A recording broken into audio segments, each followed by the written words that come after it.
One of the many tracks I'm really proud of on Good Road to Follow is a song called Don't Cross Me Wrong, and it's a song that I had the really unique opportunity to write with and produce with Vince Gill.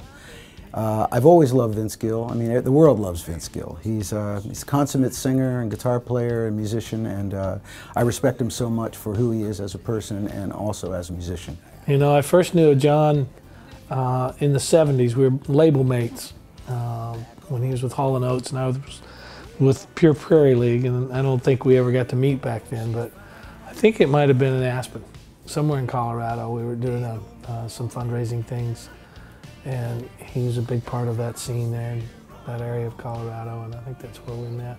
I just approached him one day and said, "Hey Vince, I've got an idea. Would you like to do a song with me?" And he said, "Let's try it."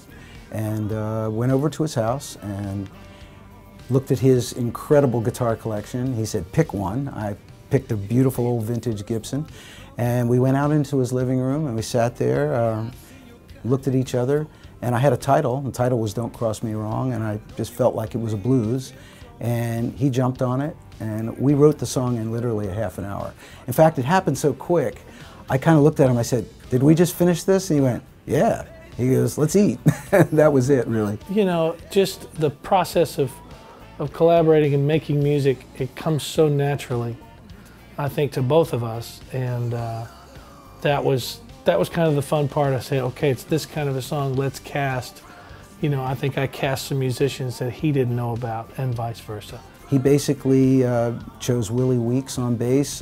We got Chad Cromwell to play drums, Tom Bukovac on guitar, an amazing slide guitar player that Vince really wanted to try out, Colin Linden on slide, and I suggested Kevin McKendry on keyboards, and we brought in Jim Hope to do horns. You just cast the right players, and you go in, and everybody's creative.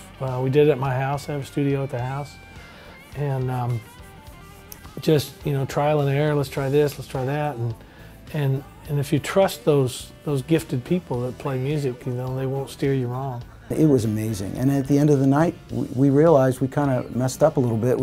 No one played a solo, and I said, "Vince, why don't you play the solo?" So he said, "You want me to play?" I said, "Yeah, go." I wound up playing the solo on there because John said, "I think it could use, you know, a little bit of fire rather than what's here," and so I did, and then a great background session. One of the coolest things about the whole recording was the fact that at the end of the night, Vince, Becca, and I stood around one mic and we just sang all the background vocals live.